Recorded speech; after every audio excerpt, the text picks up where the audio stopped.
a young man named Elias was invited to a private estate for a final interview. He was competing for a position that paid a $500,000 salary.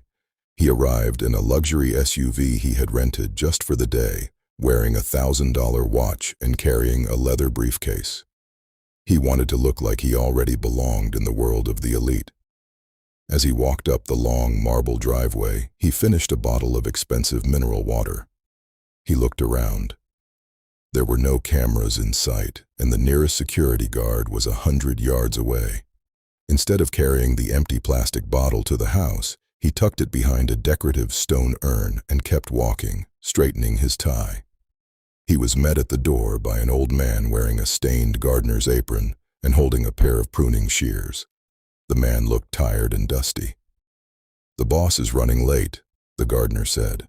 "Would you mind helping me move these heavy bags of soil into the greenhouse while you wait? I'm a bit behind schedule." Elias looked at his pristine white shirt and his polished shoes. He checked his watch with an annoyed sigh.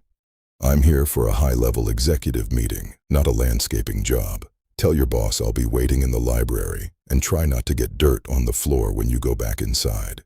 Elias spent an hour in the library, rehearsing his speech about leadership and operational excellence. Finally, the double doors opened. In walked the gardener.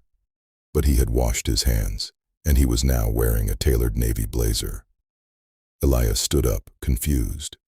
"Where is the CEO?" The man sat down and pulled a small item from his pocket. It was the empty plastic water bottle Elias had hidden behind the stone urn. "I am the CEO," the man said quietly, "and this is your resume." He dropped the empty bottle on the desk with a loud clack. "I saw you hide this from my window, and I heard how you spoke to the man you thought was just a gardener.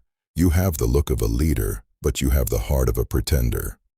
Elias started to apologize, but the billionaire held up a hand. "You think wealth is about being served. I know that wealth is about service. If you are too big to help a tired man move soil and too small to pick up your own trash, you are far too weak to lead my company." He handed the bottle back to Elias. "Keep your suit clean, son. You won't be staying."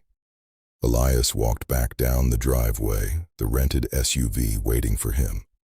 He looked like a millionaire, but he felt like a ghost. He had focused so much on the crown that he had forgotten how to do the work. The world sees your status, but the wealthy see your character.